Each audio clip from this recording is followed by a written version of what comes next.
Yeah. All right, we're live. Tuesday Night Live, Eastern Outdoors Media. I'm with Mike Collins, my good buddy, heartbroken from the Northern Kentucky University loss. What's a Norse? What's a Norse, Mike? It is kind of like a Viking. Oh, I knew that. All right, so just got back from the Bassmaster Classic. We'll give some people time to get on. I'm seeing comments from Brent, but it says nobody's watching, so we'll see what's going on here. Looks like Have you got guys a have notification? And here we go. Brandon Kloss. Is Brandon Kloss on here tonight? He liked the video. He's not been on in a long time. Robert Buckley, Brent Lemming. We appreciate all you guys for being here. Appreciate it. If you don't mind, share it on your page. Share it with your friends. Hit that bell. There's a little bell at the top. If you hit that, you get to find out every Tuesday when we are live. Todd Ramundo. Thank you, Todd, for being here and watching. Our old pal, Doug Clayton. Hey, Doug. Mike, I like that hat you're wearing. Thank you, buddy. Nice Eastern Outdoors hat. Yes, sir. Let's see. Derek Ranshaw is here. Let us know where you're watching from. There's a few names on here that I'm not familiar with. I know Doug's a Northern Kentucky guy. Derek? I think Derek's around Somerset. I can't remember. Yeah, Brent's a Northern Kentucky guy as well. Brent is a Northern Kentucky guy. I think he's an Eastern Kentucky guy. Eddie Endicott says, hello there. Hello, Eddie. Glad you are here. Brent says, I've received so many comments on my hoodie and cup. Thanks again. Excellent. Hey, keep wearing it. Hey, when they comment, say, hey, get out your phone and follow them real quick. Definitely. Spread the word. Eddie shared. Thanks, Eddie. Eddie, we had a great time at the Bassmaster Classic, man. It was so much fun. James Lybrook is watching. Thank you, James, for watching. We appreciate you hanging out with us here. Let us know where you're watching from. Tim Fannin, PK, says, what's going on? What's going on, PK? We appreciate you, brother. All right, y'all not telling me where you're watching from. I'm live from what we call the middle room in our house. Mike, what are you in the basement? Chuck Maynard is watching. Hey, Chuck. I am in my bedroom, actually, right now. Brent says he's trying out his mouth call. Hard to tell if it sounds good, but I'm trying. Brent, I have that same trouble every year. I start practicing. I'm like, man, I don't know if I sound good or not. Yeah, Brent, send me a recording of you, buddy. I'd love to hear it. Oh, putting Brent on the spot. Let's see. Tim is watching from Paintsville, home of the Jason Kenner. I was gonna say that. Actually, Jason Kenner's daughter. She's the star. Chuck is watching from Bergen. You know where Bergen is, Mike? No, I don't. I've been through there once. Bergen. Chuck, correct me if I'm wrong. Bergen is from Bergen is around like Harrodsburg area, I believe.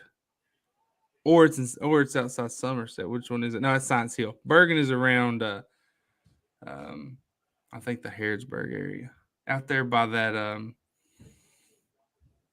Quakers or Shaker Village, maybe.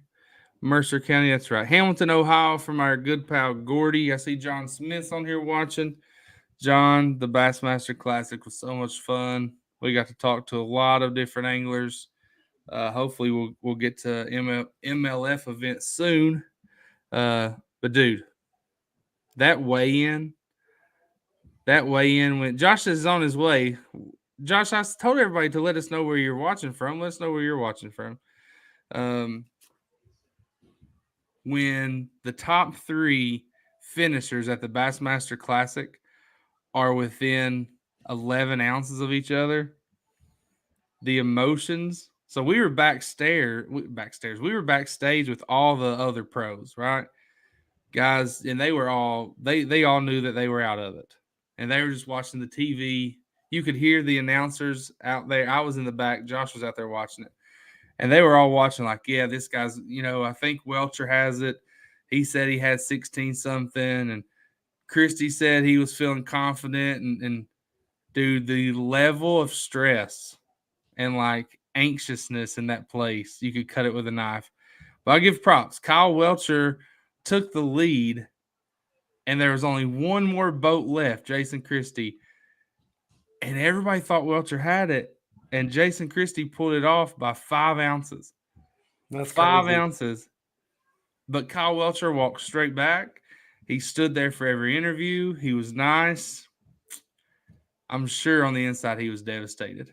I'm sure he was. Yeah, that's kind of like the Chattanooga buzzer beater last night when they won their conference tournament. It's probably just like that's probably the feeling. It's like that last read on the scale comes in. It's like you just realize you lost. You see it as soon as it flashed on the scale. You see Christie give a fist bump, like a Tiger Woods deal, and Welcher just turned around and left. Man, it was both like exciting. Like in one part, you're excited for Jason Christie because you've watched him put in work for 2 days, but you're devastated for Kyle Welcher. And I can't wait to go back. Next year's in Knoxville. We're going to be back. We're going to be there for the whole week next year. Yeah. We're not missing two days of it. John said it's incredible. It really is. PK's from Radcliffe, Kentucky. Doug Clayton's from Piner. Mike, tell us where Piner is. Yeah, Piner's just outside of the area that I live in. I live in Independence, Kentucky, and Piner's probably a 15-minute drive from where I'm at.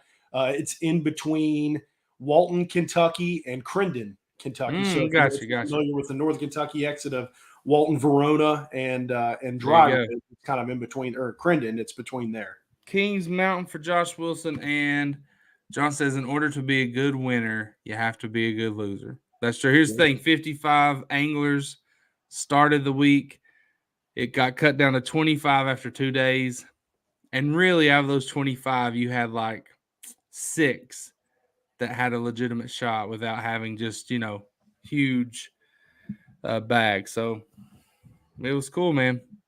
It was really cool. Let's see. Tim Fannin says it was 5 ounces of depth. If you watched or kept up with the Classic, let us know. I want to see who was actually paying attention to the Classic. If you don't even know what it is the Super Bowl of bass fishing. That's the best way to put it. Super Bowl bass fishing. Some of the best anglers in the world. And dude, it was so fun. Eddie said he's been to 2 Classics. Worked the expo every day for both and washed away. And so the expo was a lot of fun. There was 150,000 people there in 3 days. Wow. It was crazy. The expo was shoulder to shoulder. You couldn't move. You couldn't hear. We got some video. Here's what we did at the expo. I want you guys to be watching for this video.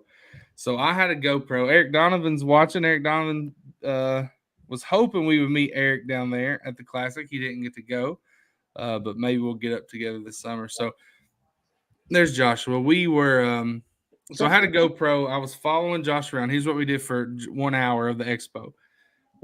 I followed Josh around, and he would go up randomly to people and just ask them, if you had one lure to use the rest of your life, just one, what would it be? All right, so I'm asking everyone watching, if you could only throw. Now, I know you're going to say, well, it depends on the lake, depends on conditions, depends on this, depends on that. That wasn't the question. One lure the rest of your life, no matter where you're fishing, what would it be? You guys answer us in the comments. But we went and we grabbed random people and asked that question. Josh asked them that question. We got some just random dudes with, we grabbed some random rednecks and they answered. We grabbed some high school fishermen. They answered. We actually got we got the University of South Carolina, their entire fishing team, and University of Montevallo, who were the national champs last year. They all answered. And really a lot of different answers, weren't there, Josh? There was. I was expecting the same answer over and over. Yeah. But the most common answer, now I will say, I bet there's only a few of similar answers, but the two answers. Don't tell the most common yet. Let's look at what people are saying. So Gordy says a Rapala, an original Rapala. Now I don't know what original is. But Mike, what would you use? I guess maybe you're looking down at your phone. I don't know, but I thought you were frozen there for a second. If you could only use one, Mike, it can't be a worm or a cricket. What would you use, Michael? Yeah, I like to slow fish. So I'll tell you what, I'll go with a fun, just an active fishing. I'm going to go with the topwater frog. Okay, we got that answer once. A kid from Montevallo said, throwing a frog. He said, I don't care, year round, I'll throw it. That's Eddie so says fun. a spinner bait because you can fish it shallow or deep year round. Yep. Tim says a 1 ounce white rooster tail catches everything. That's true. Now you got to think a lot of people we asked are tournament. You know, a lot of guys they're there at the biggest bass tournament in the world, so they were kind of thinking tournament fishing. But if you're just going fishing, can't beat a rooster tail. Most of us, that's what we grew up on. A Zoom creepy crawler on a jig head. Now, that's the kind of questions we like right there. Mm-hmm. He's throwing a jig. He's got a trailer on there. It won't catch bigs, but I can catch fish in any body of water with it. All right, what color do you like, Chuck? Let us know. Let's see. Eric says Eric cheated. Eric cheated. Eric, it's not an or. One or the It's other. one. It's a period. It's the apocalypse. It's And a you can period, only use Eric. one- It's you can not only an use- either or. You can only use one lure. It's the apocalypse. Only one. That's Now, it. Josh, what answer did you think we were going to get the most of? A Senko. That's what I thought. I thought Cinco would be number one. We did have some people, they'd say Cinco. We'd say what kind? They'd say the only kind, Yamamoto. It is the only kind. No, there's not, because two of the top 10 guys, two of the top 6 this weekend threw a Yum Dinger and made it work. So I don't know. That's what they said. No, But they did. I guarantee that they've got about 20 bags of Yamamotos in those boats. They threw a Yum Dinger. Which I did Let's catch see a here. good Brent one. Lemming said, I don't know the first thing about bass fish, so my answer would be retarded. If I can't catch it with a hot dog, chicken liver, or wax worm, I don't know what to do. So you can catch them, Brent. Chicken You can liver's a catch 'em. lure. That's a lure. Let's see this. Sorry, I got a text. Brandon said a swim bait. All right. What color, Brandon? Harry says a popper. Ton of fun. It is a ton of fun. I'm not very good at that top water Love it. popper. That's why I use a whopper plopper so I can just reel. Right. Pop Let's man. see here. Tina says a crawdad. Now that's a good one. I don't like picking them up, Tina. I'm kind of a wimp when it comes to that. Josh Wilson, I'm probably going to go with a Cinco. There's so much you can do with one bait. All right, if you chose Cinco, and there's been several of you choose Cinco, I want to know what color. Because that was one thing we talked about. One thing they actually asked the top 6 finishers at the Classic was what color did color matter? And I think every one of them said, nah, I stick to 2 colors, or color doesn't really matter. I thought that was interesting. One of their answers threw me off, too. Hold on. My favorite bait that I always use is a 1-inch Berkeley micro crawl. All right. You catching little fish, Tina? Micro crawl? That sounds like creek fishing. It is. Tina catches big fish in that creek. Yeah. Chris Wardle says Texas rig. So what are you rigging on there, Chris? A worm, a creature bait, a crawl. Chuck says green pumpkin color all day. That's all you need. Let's see. They can't tell all their secrets. You know, that's true. So Kyle Welcher comes back and they say, hey, Kyle, what were you throwing today? And he's like, well, I was using a swim bait. And they said, all right, tell us more about the swim bait. He said, it's not a sponsor, just a swim bait. And so, you know, here's the thing, $300,000 on the line, you're going to use whatever works. The winner actually was using a bait that he has created with Yum, and it's not been released yet, but obviously it works. That's cool. So Dude, we don't know what it is. When that thing is released, you will not find it on the shelf. It'll be sold out for a year, but I guarantee it's some kind of swim bait. So you guys don't know what it is, what it was? No, I think it's some kind of swim bait. Gotcha. So I'd have to go back and watch the interview to actually remember. Let's see. Sheesh Boys coming out swinging this evening. Sabiki rig. Look at there, Josh. Sabiki rig. Okay. Shad color, whopper plopper, hula popper guy. Hula popper with the little strings on them. I usually stick with green pumpkin. We got some good answers here. Let's see. You see the big old trout and bass I catch on that 1-inch crawl. Yeah, that is true. What is the best lure for spring fishing pre-spawn? Hold on, I got one more. I like an 8-inch dead ringer green pumpkin. Now I don't like the big worms. When it's summertime, people are throwing big worms. I don't really like big worms. Josh, one lure the rest of your life. What are you throwing? What do you think? A Cinco. Yep.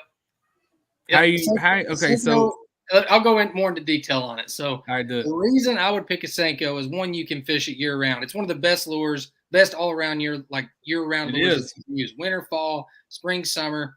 It catches fish all year long. You can Texas rig it with an EWG hook. You can use a wacky rig style hook. You can swim it. You can slow crawl it. You can let it fall extremely slow. You can use a what are they called? The weights you can put in them. A nail weight. A nail weight. You can put a nail weight in it. I mean, a Nico rig then. you can literally use a Senko 100 ways. And a lot of people, you'll see people just throw it out there Texas rigged, and they'll let it fall to the bottom, pop it once or twice, or slowly pull it across. Try swimming. Get a baby bass color Senko, Texas rig it with an EWG hook. Let it sink for maybe 2 seconds and swim that thing. Like twitch it like you're using a soft jerk bait. You'll be really surprised on how many fish you catch. One of the biggest fish I caught last year, I caught a 6-pounder over here in Western Kentucky swimming it, and I bet we caught 50 largemouth that day just swimming a baby bass Senko. Those things are awesome, man. I love it. So everyone has given their answer, okay, what they would use. Now, here's what I want to know. What do you think the answer was? The number one answer, and it wasn't Senko. So let us know in the comments. What do you think the answer was if you could use one lure the rest of your life? What would it be? Now, Josh is not allowed to answer this because he was there. He was doing the interviewing. He said I got the camera a little too close, but it was loud. And, you like to see people's faces. Mike, what do you think the number one answer was? We already said it's not a Senko, so don't guess Senko, guys. What was the number one answer for one lure rest of your life? What do you think, Mike? That's tough. So many different choices. I'm just going to say Ned rig. A Ned rig. Okay, now I'm going to go ahead and say, Josh, how many Ned rig answers did we have? Probably not many. I thought we had one. Zero. None. There was no Ned rigs. Zero. No Ned rig. You know why? Because you didn't ask me. That's why. The next question for us is, John, if you had one lure you had to use the rest of your life, what would it be? All right, here's what it's going to be. It's going to be, I'm going to take a VMC. I did have some laying here. I'm going to take a VMC rugby hook so I can Texas rig a Zoom Ultra Vibe Speed Crawl. And here's the color, Mike. Here it is. Green pumpkin. Green pumpkin what, Josh? Green pumpkin gold. Green pumpkin gold. Gets them every time. Gets them every time. It's my favorite color. It's my favorite lure. Josh was out there. I went to Josh and we were flipping bushes. Josh had a big, half-ounce weight and a Zoom Z-Crawl. Oh, Z-Crawl. I was thinking Speed Crawl. A Zoom Z-Crawl flipping bushes, and he was getting down in the thick of things, and I had my little Ultra Vibe Zoom Z-Crawl or Speed Crawl flipping on the edge of the bushes, and we caught about the same amount of fish. And I caught finesse flipping. I don't know if anyone else uses that term, but it's finesse flipping. When you're fishing with two people on the same boat and you're flipping bushes, it's a great way to flip because you got a guy that's covering the outside of it, and you got one guy that's, going back. You don't believe me? Look right there, boy. I got these things everywhere. Hey, I'm going to say I got multiple packs here. When they had the top 6 and they were interviewing them after it, and you can ask John, you see these guys with they'll have 10 rods on their deck, right? 10 rods ready to go. Yeah. The rods on the left side, like Hank Cherry, for instance, left side, he had 4 rods. All 4 rods had a jerkbait. Right side, all spinning rods, all Senkos. Like it was the same exact thing, basically just different colors. A lot of spinning, a lot of swim baits, though. There was a lot of swim baits. There was. A lot of swim what baits. surprised me is I do like a purple color, but when I'm a simple guy. I like black and blue, green pumpkin, and watermelon. But the guy that was talking, I can't remember, it might have been Justin Hamner, said that his go-to color was green pumpkin purple for a while. I think it was Justin Hamner. Green pumpkin purple. And I was like, I've never threw green pumpkin purple, but I'll tell you what, I will be here in a few weeks. So listen, let me go ahead and say this. Josh worked. Let me tell you how this went. We left work at 3 p.m. on Friday, Mike. Drove straight to South Carolina. Got there. We ended up getting there about 10 o'clock because we stopped and ate and got gas. I used my Kroger gas fuel points, so we got gas for like $3.49. That helped. We got down there, and so we're partnering with Toyota to do this, and they sent us down there, and so we wanted to do a good job. We were up at 4:00 on Saturday, went to the launch, went to the expo, went to the weigh-in, did the interviews, went home, immediately went to the room, started editing film. Got back up at 4:00, went to the launch, went to the expo, went to the weigh-in, did the interviews, stayed there for the press conference. Come back to my house. We got here about 3 a.m. Then we woke up the next morning. I was like, I had such a bad headache. I didn't go to work. And then he's been editing film the whole time. So we put together a 19-minute film. Now it's mostly boat launches and interviews. But if you're on here and you're like, I have no idea what these guys are talking about, go check out the video we posted 2.5 hours ago. It's long. If you don't want to watch it all, skip through it. But I think Bub Tackett said he's just wanting to learn more about fishing. I think the very first interview is John Cruz. And he's talking about where he's fishing, how he's fishing. So you're listening, right there from the pros. It was really cool. But all right, let's see what people thought the number one bait was. Spinner bait is what Chuck said. Josh, was spinner bait the number one answered bait lure? It was not. It was not. Flipping jig. Was it a flipping jig? It was very, very popular. A jig was extremely popular, but it came in second place. Now, we're saying jigs altogether. Some people said a football jig. Some people said a swim jig was probably the most popular jig that we were told. Let's see. Brandon likes a tequila sunrise color power bait 6-inch. It's hard to beat power bait. Said he's caught over 1,000 fish on that. Gordy just says he's just copping out. Too tough to answer for Gordo right there. Can't beat a crawl. Hold on a second. Can't beat a crawl. Was it a crawl? It was not a crawl. It was not a crawl. Here's what Bub said. I'm here to learn. I'll grab whatever my 11-year-old is using in the creek. He knows way more than I do. Listen, we're going all in on bass fishing and deer hunting and turkey hunting. So you just keep following us, Bub.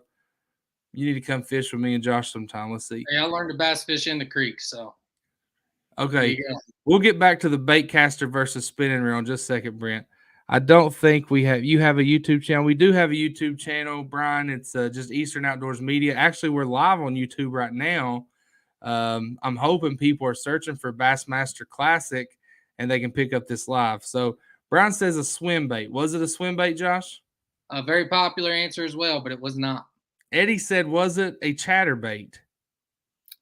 The evergreen jackhammer chatterbait was the number one answer. That was it. That was it. And a lot of guys said they're using that Z-Man. What's it called, Josh?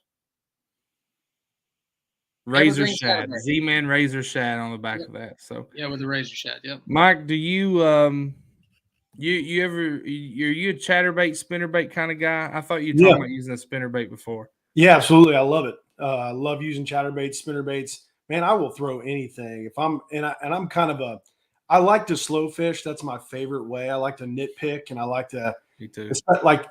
Thrown in the bushes. It's kind of the typical. I'm the typical regular bass fisherman that likes to hammer the bushes, hammer the logs. That, Mike. You need the zoom, ultra wide, speed crawl, green pumpkin gold. I'll pick some up. If you like to be deliberate, and fish slow and really fish out a place, that's what I like to do. Yep, I do. That's the thing. Bub says there's no place he'd rather be on a Tuesday night. You know what, Bub? I even talked to Josh. I was like, man, I've got so much to do, but we still got to go live. I knew Mike was going. Mike was cheering on his alma mater, Northern Kentucky, who lost that in the last seconds of the game tonight. So we were here for you, Bub. Yeah, we appreciate you. Absolutely. So it was the chatterbait, number one, and I'll be honest, not a big fan of chatterbaits. Mike, do you know why I'm not a big fan of chatterbaits? What's that? Because I don't catch many fish on them. I don't either, but I still love fishing with them. I still think it's fun. Yeah, sometimes, Mike, I want to be slow and deliberate and really fish out a spot. But sometimes I do like to just throw and reel. So, Here's what Brent says. Brent's a Northern Kentucky guy. He said, Mike, what public places do you like to fish around here? Normally, he just goes to Camp Ernst, but he's looking for something new. Yeah, Camp Ernst is out in Boone County. I tell you, Brent, I wrote a lot of stories on Northern Kentucky lakes last year. We posted it on our website. But some of the ones that I like to go to, I enjoy Bolts Lake. It's a little overfished, but another one. I know, yeah, they all are up here in Northern Kentucky because they're smaller lakes. But I absolutely love Elmer Davis in Owen County. Love that lake. It's got great bass habitat. Really good catfish fishing there. Good panfish, bluegill fishing there. But I'm telling you, as soon as you get down on that water and you see the bass habitat, it gets you pumped. Like you're ready. You're like, oh, I'm gonna catch fish here. There you go. Really, in the summer, starting in probably May, topwater frog, for whatever reason, is extremely successful on that lake. Man, my uncle goes there and just hammers him on a frog. I don't think he fishes with another lure there, but he loves using the topwater frog there. Bullock Pin's a great one. We had a state record saw last year. I think Wolfgang Kratzenberg. Yeah, Wolfgang Kratzenberg. That's the guy's name. There's never been another name that's held a state record better than Wolfgang Kratzenberg. Agreed. Yep, that's a good one. And I think it was around 9 pounds. It caught out a Bullock Pin. Bullock Pin's got good bass. Brandon's mentioning Kincaid Lake, also a good one, but it is pressured pretty heavily. Yeah, that's a good looking bait, Josh. So these. Hold on. Is Josh's bigger screen right there? Yeah, he's good. Yeah. All right. You can see right there. Wood. What's it called, Josh? Wood to water? Not wood to water. Waterwood. Yeah. These are made from Brazil. Ultra durable. The guy said ultra durable. A type of wood that's close to balsa wood. I don't have the stuff with me. Anyway, he told me and Josh to try these out. They're high end. They're high-end crankbaits, but the quality is incredible. It really is. I'm just not a big crankbait. They are amazing. So we talked to him at the expo, and it kind of just talking about what we do, what he does, and like John said, they're on the higher end. They're like a $35 crankbait. They're an expensive crankbait. I'm a crankbait guy myself, and I was just kind of talking to him, and he handed me and John one each and was like, "Hey, give them a try. Yeah. Let me know what you think." So I'm going to try this week on Thursday and Friday. I'm going to try to go out, and I'm going to fish with that thing all day long. I just caught a big fish, caught an 8-pounder last week. I think it was caught a big one on a 6-cent crankbait. So I'm going to take this out, see if I can do the same thing. It's got a small rattle in it. It's kind of like a flat side. It's very small, like 3 to 5 feet. John's got one as well. If you got it near you, John, I'm not sure, but. And they come in really fancy boxes. I mean, really. They're really cool. So Eddie says, go ahead, Mike, and then we'll get to I was going to say, as soon as you said that you wanted to pick up something that's green pumpkin and purple, that sounds like a good creative idea to pass along to our buddy Chad Haynes from Bite Me Baits of Kentucky. You're wearing his hat, I noticed. Maybe Chad can whip you up a jig. Yeah, I'll tell you, man. Wear that hat. Walking through the expo, man, there was actually not as many booths there as I thought there was going to be after going to NWTF. A lot of it was bass boats and stuff, but in the back they had a whole section of the building that was rods and reels, lures, and things like that. And there was a lot of jig companies, and they made some good jigs. They did, and I was wearing this hat the whole time through the expo, and I swear to you. None of them, just the feel. I didn't fish them, obviously. I was working, but the quality, the way they feel, are not as good as Bite Me Baits. I'm telling you, Bite Me Baits. If you're a jig fisherman and you do not have a Bite Me Baits lure, you're missing out. You need to go to his website right now, and they're cheap. He charges like $3.50 a jig, and they're hand tied. So you go buy a Strike King jig, right? You're going to go to Academy or Walmart or wherever, buy it for like $4. Maybe more. And after you fish for so long, what's it called? The skirt. The skirt. Thank you. Good thing. The skirt's held on by a rubber band. Chads aren't like that. Those rubber bands come off easily, very easily. Everyone hand tied. Yeah. That skirt is not coming off. It is extremely good quality and what he's making. We're about to do a lot of videos with him, like a ton of product reviews. He has a lot of good stuff, so be looking for that. So we would go by, and I'm glad you brought him up, Mike. I tagged him in this so people could reach out to him. Actually, he just said yes. I was just tagging you, Chad, so people reach out to you. So, Chad, you'd like to hear this. So we would go by a booth, and the biggest thing with the expo compared to NWTF, like Josh said, there weren't as many like custom-made booths like we thought there would be. Yeah. Like Toyota had like half the floor, and they were giving away free stuff. Yamaha, I got this hat from Yamaha. It's very comfortable. That's why I'm wearing it. So anyway, we would go by a booth, and if they had jigs, we look at them like they're just not as good as Chad's. Like, I mean, I'm not just saying that, right? I'm not just saying that. They really are, in my mind, the best quality jigs. So let me see. There's a couple of questions. Oh, Eddie said if you like flipping, Josh, you need to come to Barren River Lake. It'll be in the trees until June. And that sounds like fun. So I've never been there, man, but I am a flipper. Kentucky Lake is like and I think John Smith came on here one day and was talking about it in the comment section. My buddy Jackson, he just moved back to Wisconsin, and I think it was last April and the April before, when Kentucky Lake hits like that 354, 355 water level, that buck brush is flooded, man, and we'll go up there with a half ounce and flip those bushes. Man, it is so much fun. It's my favorite way to fish by far. Met spinner squirrel tail usually works good for me. They were buying squirrel tails, by the way. Met's was. So if you big, PK's on here, and he's got a turkey question. We'll get to that in just a second, PK. Chuck says that a fritz side bait is not, Chuck. That is just a custom bait. So it's similar, though. Josh says, here's an interesting question. If y'all could promote one brand of bait, what would it be? So I'm going to answer this first. Here's what I would say. There's a lot of good brands. I just held up Zoom here. I love them. Josh should probably be the one that pays us the most. Or gives us the most stuff, honestly. So no, we don't have really a brand that's doing that. That's not the answer we're looking for. But seriously, though, here's what we're trying to do. We're trying to cover professional bass fishing, which really covers all the brands, right? Like our buddy Mark Menendez, sponsored by Strike King. We'll create videos and content and write stories about him and Strike King. Matt Robertson, which is in the video today. You need to watch the video just to find Matt Robertson, Kentucky's finest right there. Has a literal bass tattoo on his shoulder. Matt Robertson, sponsored by Ugly Stick. I own one Ugly Stick. I've not fished with it forever, but I'll write stories and videos about Ugly Stick just because Matt's doing it. A lot of the guys were Yum Dinger. A lot of the guys are John Cruz's missile baits. So really, we want to cover the people and not the baits. So we want to do stuff like best versions of a Cinco, Yamamoto, Yum Dinger, Robo Worm. We're going to do that stuff. If you ask us what's our favorite company to use, we honestly use a lot. We do. We use a lot of different ones. You agree with that, guys? Yep.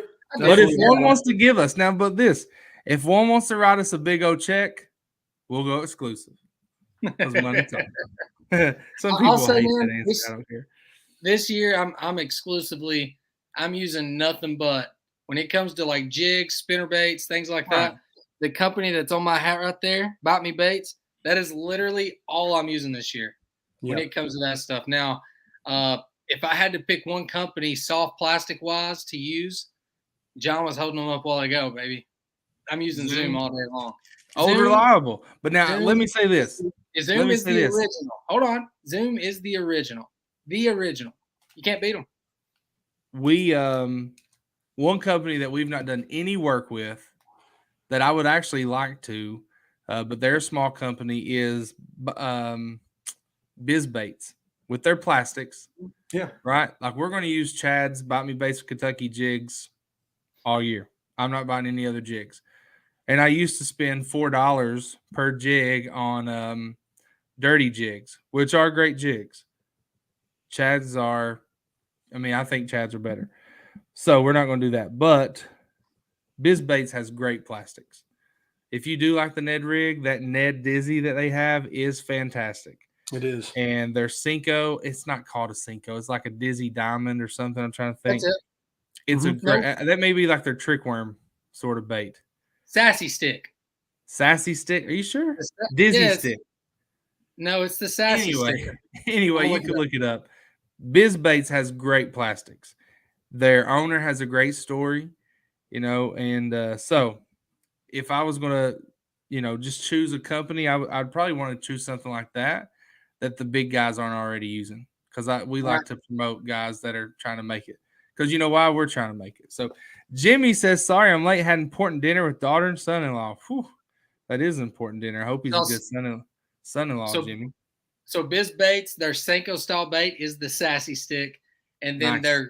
their trick worm or finesse worm is the Dizzy Diamond. Dizzy Diamond. Yep. All right, let's see here. Chuck says, "Agree on Bite Me Baits. Great jigs."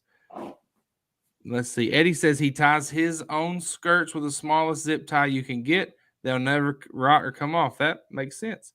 It's a really good idea. A Zara Spook. A Zara Spook? Zara. Zara. Okay. I was thinking head-on Spook. Let's see. We could go with this all day. I love my favorite rods. Well, what are you, or this could be like a joke, a cyclical joke. What are your favorite rods? Favorite is actually the brand, though. All right, so we've had 2 turkey questions, but I want to get through all the fishing stuff. How many pros used forward-facing sonar during the Classic? Eddie, I think there were 55 anglers in the field or on the water, and 55 people, 55 anglers using forward-facing sonar. Actually, Jason Christie's prototype bait that he used to win is like the FX or something, and it stands for FFS. I mean, forward-facing sonar. So, he's even naming the winning bait after that. Let's see here. What else we got?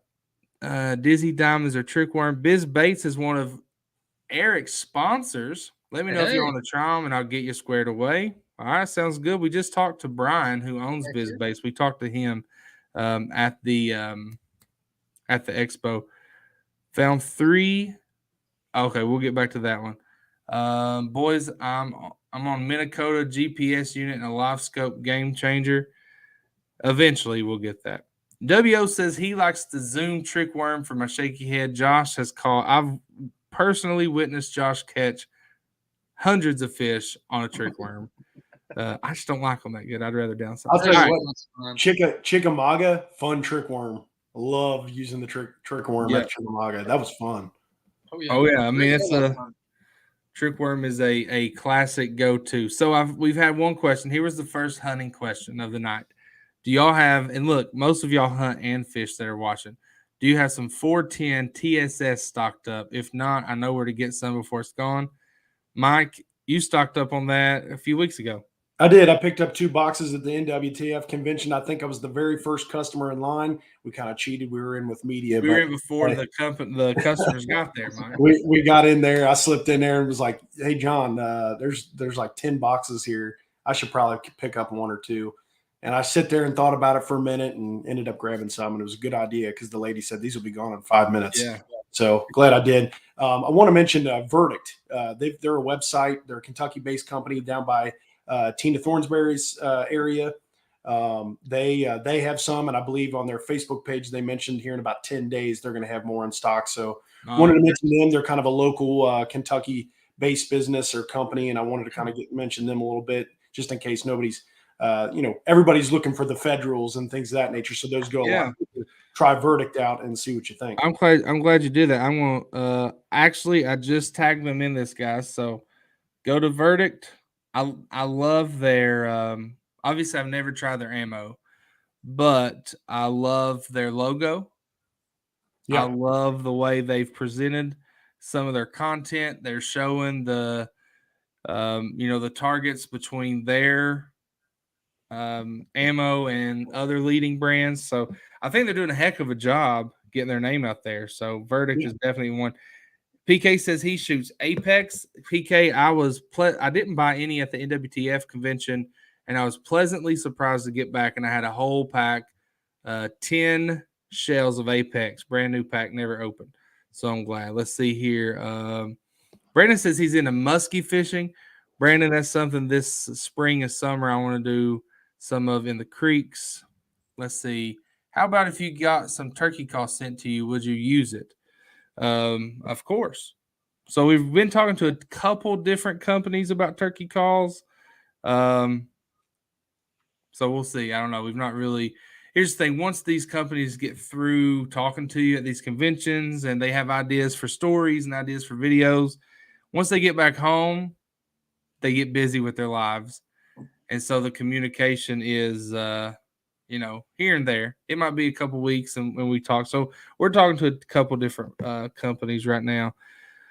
Let's see. Sorry, I'm late. I already got all that. Have we lost anything, guys? I was gonna say a while ago, PK mentioned the Zara Spook. Yes. So PK, quick story. My wife really got into bass fishing last year, big time.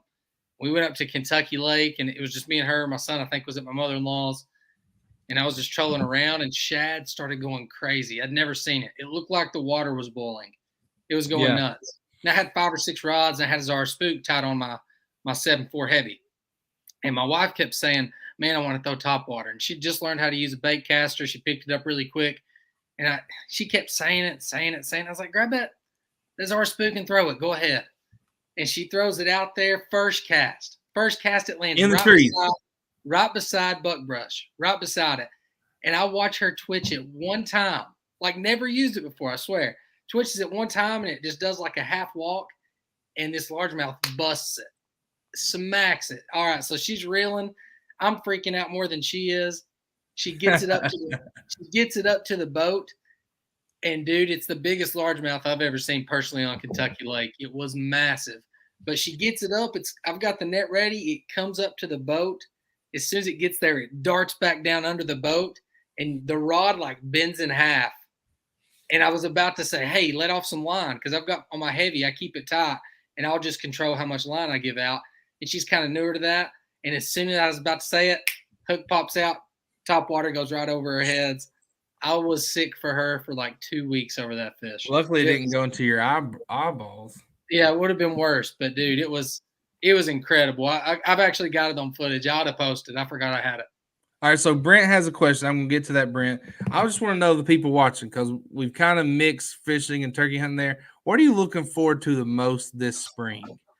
Are you looking forward to, let me know in the comments, are you looking forward to turkey hunting that's coming up in a month, 5 weeks, youth weekends a few weeks, or are you looking forward to bass fishing, which is really starting to heat up? People are catching some big bass right now.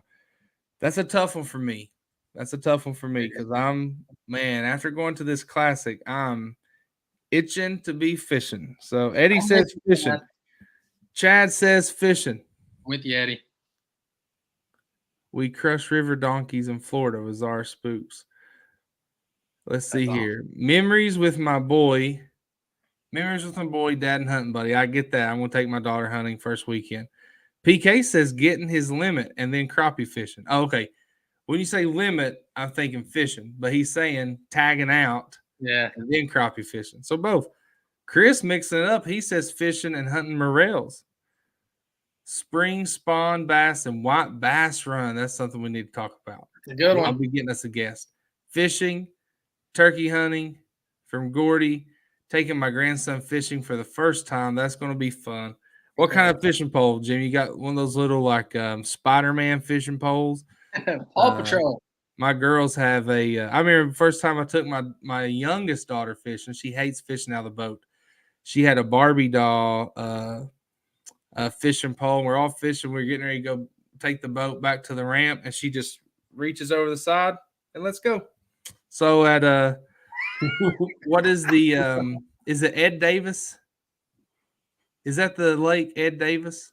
Elmer Davis. At Elmer Davis, there's a Barbie doll fishing pole at the bottom. I'm sure it's not the only one. Tina says both. Cheating. That's cheating. I said which one, Tina. Brandon says favorite is deer hunting. Mine too, Brandon. Brandon asked earlier about sheds. I know my uncle has found 6 on our place so far. Oh, yeah, I meant to mention that. And then the first one that he found was back in late December. So that was a little earlier than we normally find them. But he's found a few decent ones. So I'm looking forward to kind of getting back out myself. And we've got some habitat plans we got to get going on as well. Yeah, there you go. Walleye are the target in my area right now. What is your area, AJ? He's got a small, ugly stick. There you go. As they said at the tournament, they called Matt Robertson. They said he was slick as an ugly stick. That guy's awesome to talk to and He's be the around. best. Oh my gosh, he's funny. Joe Carter said his hunting property's been sold. Oh man, Joe, that really stinks. I'm sorry to hear it. I hate when that happens. North Central Ohio for AJ. I never can remember. Let's see. Load up on iron, skillet, flour, salt and pepper, and cooking oil, turkey hunt, and have a fish fry, and hopefully have some turkey to fry up also. That sounds great, Tina. Much more excited to fish from Josh Wilson. I'm torn down the middle. One day it's turkey hunting, one day it's fishing. Maybe I can do both. I know Josh is fishing. Mike, Turkey hunting, big time. I knew it. No surprise there. Dude, I'm ready. No surprise there. I had a mouth call in my mouth all day. I was working from home earlier, and just I call while I'm on the computer. It's insane. There you go. Last thing, what else was the question? Here's what Eddie said. I think we should combine fishing, turkey hunting. I can make some corn-colored worms. There you go. You know what? 2 years ago, I was fishing on Laurel Lake, and there was a boat that kept zooming past us, back and forth, back and forth, back and forth. And every time he would, we just kind of stop and watch. Like, what's this guy doing? Finally, he pulled over. He said, "Boys, have you heard any gobbling?" Like, I can't pinpoint. And I said, "Man, I ain't heard any." And we were having a great day at Laurel Lake, but he was just after that bird, man, and he could not find. I never heard it. I don't know what he was hearing either. Turkey numbers been down the last few years. You know what? There's two things really that I would like to talk about, just Kentucky specific and Southeast specific, and regarding Fish and Wildlife. One is turkey numbers. Now, I've been trying to get people on. We've been trying to do some research on it. People are busy right now. But two, I keep seeing folks talking about lakes. I saw somebody today talk about how Tennessee is putting so much money into their lakes, and Tennessee fisheries are incredible, right? But Eastern Outdoors just said 2 in Kentucky. Josh, did you comment on our video on YouTube? Did you do that, Mike? Yes, I did. I was responding to Gordy. Oh, okay. I didn't know. Sorry. Oh, it showed up as Facebook too. My bad. I was like, is someone on our YouTube account I don't know about? So anyway, I've seen a lot of people dissatisfied with Kentucky fisheries compared to some of the other states they've been to. And I just want to know, I'm not saying I'm not saying that I don't think we could do more for our fisheries in Kentucky. I'm just wondering what people want done. Right? Jason Kenner's, he's carrying the flag to have F1 stocked. I'm on that train. I think it's worth a shot. But what else do we want to see? So I would like to see that. More stockings. Do we want more stockings? Do we want more access? What do we want? Right? That's more habitat, better habitat. Yeah. I don't know. Josh wants all the Asian carp gone. They're working on it. They're working on it. So I'll tell you what, guys, after this past weekend, last year was probably the best year of fishing and hunting that I ever had, ever. But after going to the Classic this weekend, the top of my list right now is fish as much as I can and get a bass boat. So, hunting is going to be a little, I think, on the back burner a little bit this year. I'm itching to get on the water and catch more fish. It's killing me. Gordy says, how many gobblers you get this spring? 1 in Ohio this year. You get 2 in Kentucky this year, Gordy. Yep. 2 in Kentucky. Eddie says too many nest raiders. That's why numbers are down. We had Alan Probst on talking about trapping. We don't have enough trapping going on. We just don't. Chad says Kentucky's turkey season a little late, in my opinion. You know what, Chad? Mike, you correct me here, but I think the legend, Harold Knight, actually said they could have it in a week earlier and it would be just fine. So he kind of thought that too. But Yeah. I hear a lot of people say that. I've got just to kind of go on the last two questions there, or just the last two statements. I've got some questions out to Zach Danks, the turkey biologist for Kentucky Department of Fish and Wildlife. Yeah. I'm actually going to be preparing a story to kind of discuss turkey habitat, specifically habitat improvement for turkey poults. So that's my story is going to kind of derive around turkey poults and how we can improve our habitats on our private lands to kind of help with that. And actually, Chad, to your point, I think Kentucky is where they are because we have a little bit of a later season. I think these early seasons that where your Alabamas or your Georgias that are opening up super early, like in March. There's actually been argument recently that they're opening so early that it is hindering the breeding and hindering things going on with that, and it could be a potential reason why things are declining in some of those states. Kentucky's Makes been sense. around. Kentucky's been around the 2.5 in between, a little bit, fluctuates a little bit. Poults per hen, that's actually higher than most other southern states. So I think we might have our season, as far as hunting is concerned, it might be a little tougher just because it's a little bit later, but it actually might be helping us a little bit in Kentucky, to whereas we're not having to reduce our harvest limits just yet to offset what's going on in the decline. I think that's a good point. And if you go back to what Brandon said, though, turkey numbers been down the last 5 years. He's 100% correct. And there's no one, I won't say no one. There's a lot of folks that will agree with him on that, even at Fish and Wildlife. Even Zach Danks, when we talked last year, agreed on that. Yep. But we're still a lot better off in a lot of states in the Southeast. I think so. It doesn't mean we're going to stay there, right? We got to be proactive. We got to take measures to keep that number at a high level. Yeah. Even if it means dropping down to one turkey limit. I don't think that's necessary right now, but I'm not a biologist. I don't know. Chuck says he's heard great things about Tennessee, Florida, Georgia, Alabama fishing, but he thinks Kentucky Fish and Wildlife do a good job. We have some great water access across the state with good number of sites. Listen, I'm not disagreeing, Chuck. I agree. I think we have a great state to hunt and fish in. I just see a lot of people comparing us to Tennessee. It's a little more southern, so they can do a little more things than what we do in Kentucky. But I just want to know what the people who are saying, hey, we need to put more money into our fisheries like Tennessee is doing. I just want to know where they think that money should go, right? And I have my own thoughts on that. I just like to know what other people think about it. And then maybe if we get our thoughts out there, we can take steps in that direction. Let's see. Bub says, no, please, not a week earlier. I take my Tennessee public hunt that time. He wants to kill. How many birds you get in Tennessee, Bub? Let's see. Last year saw a hen with 13 poults. Wow. That's a lot. That is a lot. We saw a lot of poults. We did last year. Come together. Yeah. Me and my buddy Christian saw at a WMA, I think we saw 3 hens and 18 poults there at one WMA in one setting. So Joe says he hardly sees hens with poults anymore. Last year I saw more than I had seen, and maybe I paid closer attention, Joe. I think I did pay closer attention last year, but I saw a lot. Cave Run for muskie. The South doesn't have that. Yeah, Kentucky's like the most southern muskie state there is. Yep. And Cave Run is where it's at. A lot of turkeys and deer never get checked in with the calling in. Oh yeah, there are undoubtedly, Eddie, a lot of people who don't check their game. Yeah. I even had someone ask me why I do check my game, and I'm like, well, first of all, it's the law. Right? Not about don't like breaking the law. Don't want my license taken. Right? Let's see. Brandon says didn't even turkey hunt last year to help numbers, but I will this year. Jimmy says I think they would focus a little more introducing the younger generation to fishing and hunting. Jimmy, 100% agree. All right, people can argue right now. Oh, we have tons of hunters, yeah, and they're all middle aged to old. So we need to think about the next 20 years, when our kids and grandkids are hunting, what's that going to look like?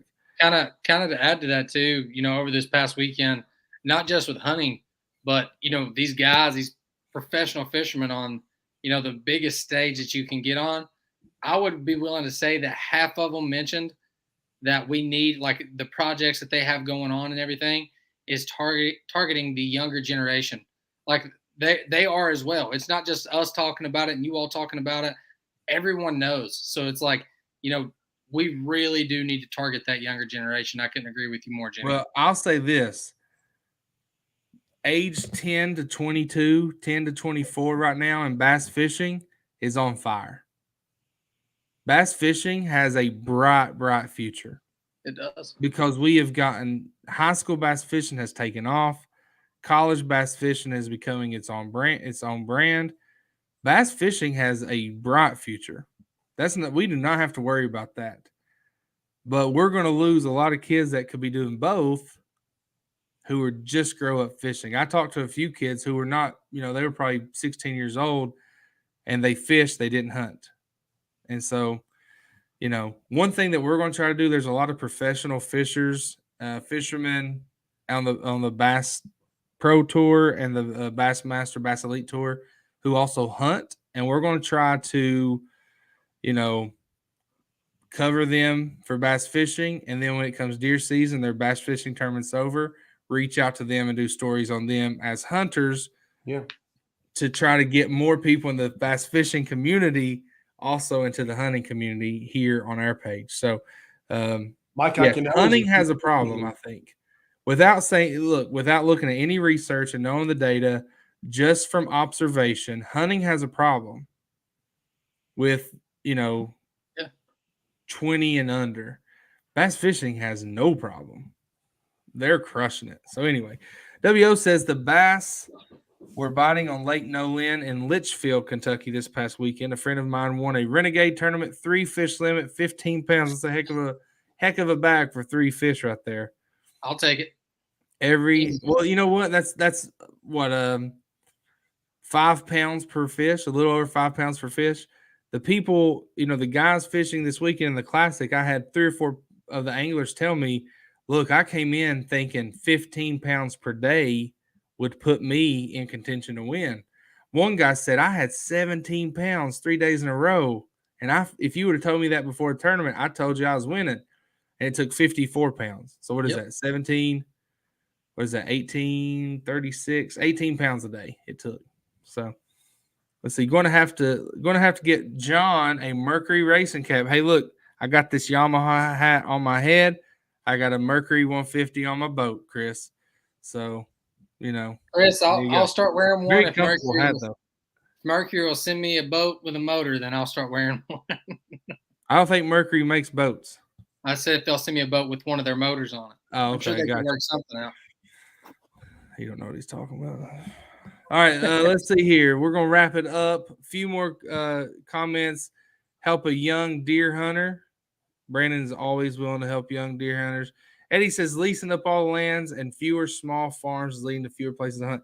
That's true. It's hard to take, like my 8-year-old daughter, she can't go to public land with me because she just can't put in the time.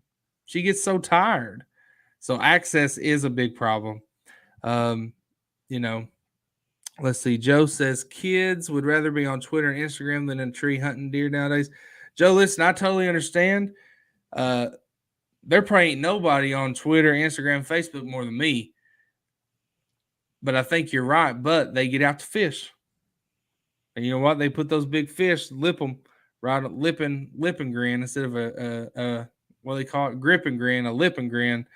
And they put that on their Twitter, Instagram, Facebook. So we got to figure something out in hunting. And you know what? Social media is a big answer to that, I think. I know that a lot about social media sucks, but we've had about 50 people watching us the entire time tonight, so that's a positive. But I'm with you, Joe. We got to get kids out of the house. Love says he's talked to hunters from West Kentucky before they have put in for Paintsville Lake WMA quota hunt. Once they see the mountains, they fished all weekend and loved our fishing way better than our hunting. Mountains are great, man. Love the mountains. Kentucky's really grown high school fishing. John, I have a place for you and your daughter less than 30 minutes from your home. Jimmy, we'll take you up on that. We'd love to do that. I appreciate it. I'll talk to you about it another day. PK says, are y'all ready for turkey season? What type of vest calls are y'all going to use this season? And what is new you're going to use this season? Come on, PK. Love the elk. Are you ready for turkey season, Mike? Heck yeah, dude. Let's go. Mike, give us a good stone cold ready for turkey season. Say what? Stone cold. I want you to do a stone cold impression of him ready for turkey season. Well, I got to be careful here because I got church members here watching this show. But if you're ready for turkey season, crazy, man. Yeah.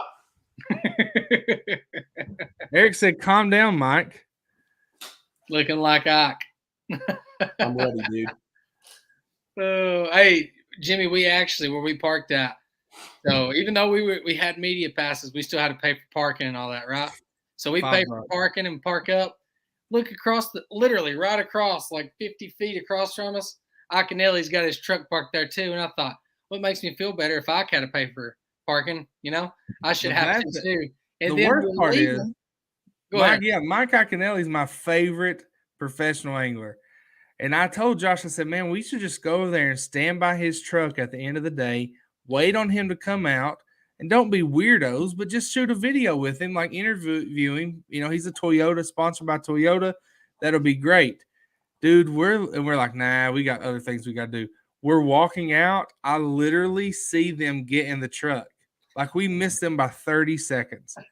Mike gets in the passenger side. His wife's driving. She gets in the driver's. Somebody hops in the back and they pull out. And I'm like, dude, we were 30 seconds away from seeing Mike Iaconelli in the parking lot. I just wanted a 20-second video in front of his truck to give me a never give up. That's all I needed, just a quick video. Anyway, I did talk. He did comment on one of our videos on Instagram. He put a laughing face. Yes, I seen that. All right, guys, here's what we're going to do. It's 10:04, and I'm going to go get in the bed here in a minute. But Mike is going to close out the live with a nice turkey calling sequence here with his, what is it, a black shadow call from Eddie Salter? It is, yeah. All right, here we go.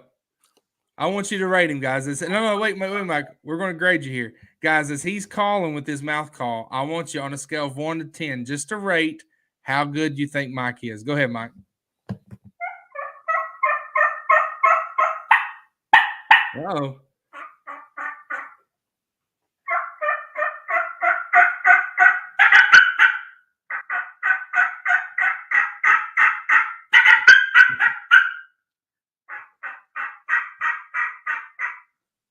All right, we got some coming in. You got some 8s and 9s, Mike. You need to pick it up a little bit. Let's take it to the next level. 6. Come on. You got a 6, Mike. You got to take it to the next level. Let's go. Let's go. Oh.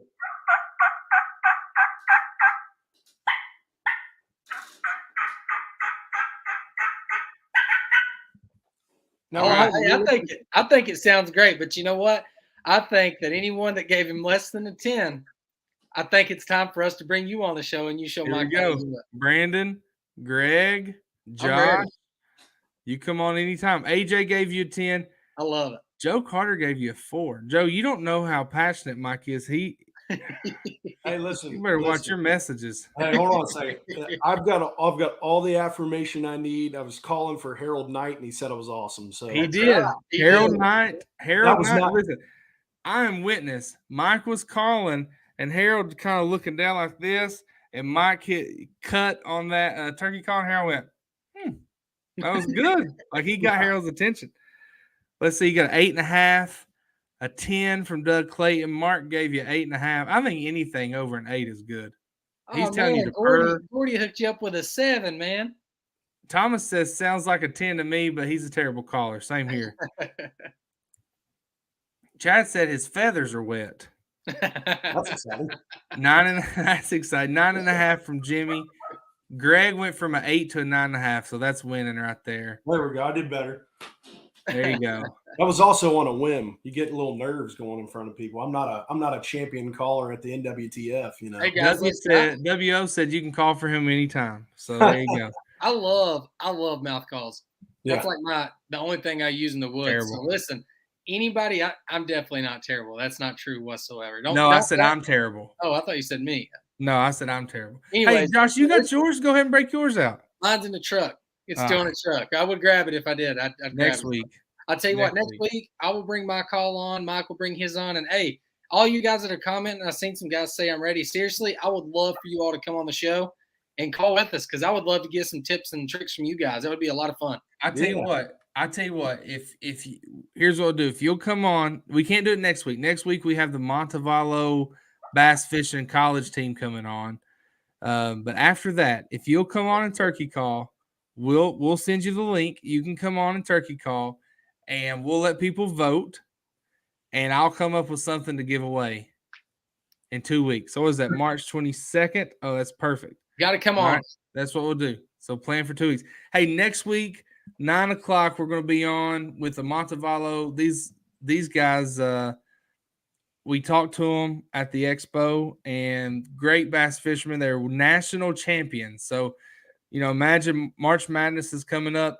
This bass fishing team was national champions last year, and they're in a good spot to finish this year's national champs. So come on next week. We're going to talk fishing, strategy, their favorite lures. You can give them any scenario. Hey, I'm at this lake, shallow water, deep water. Come on. If you want to learn more, like Bub said, he's always willing to learn about fishing. If you want to learn more, come on with these guys. That'll be good. And then in 2 weeks, you can come on. You can turkey call. I'm going to set that one out. I'll be on here, but I ain't going to turkey call. I'm going to call. I don't like to embarrass myself. But Brandon Claus he said sign him up, brother. He's here. So, hey guys, listen. Go ahead, Josh. I was just going to say, hey, listen, he's not kidding. Bring your tell all your friends. I like getting. For some reason, it's echoing real bad. No, you're good now. Go ahead. All right. I love to get tips, tricks, and people to tell me a little bit that I can do to improve my mouth calling. I don't think I'm a great caller. I think I'm a decent caller. I've killed turkeys before, but I definitely know I'm not the best. So I would love tell all your friends, tell your buddies, come on, call with us. We'll do a little giveaway. Be a lot of fun. All right, guys. Hey, we appreciate you. We've had a great crowd, great comments. This is what makes the live great on Tuesday night when everyone's commenting and participating. So we appreciate you guys. We'll see you next Tuesday, 9:00. Warp said, "Don't waste air." There you go. So next Tuesday, 9:00, we'll see you then. Everybody else, have a great week. And there you go. See you, fellas. Adios.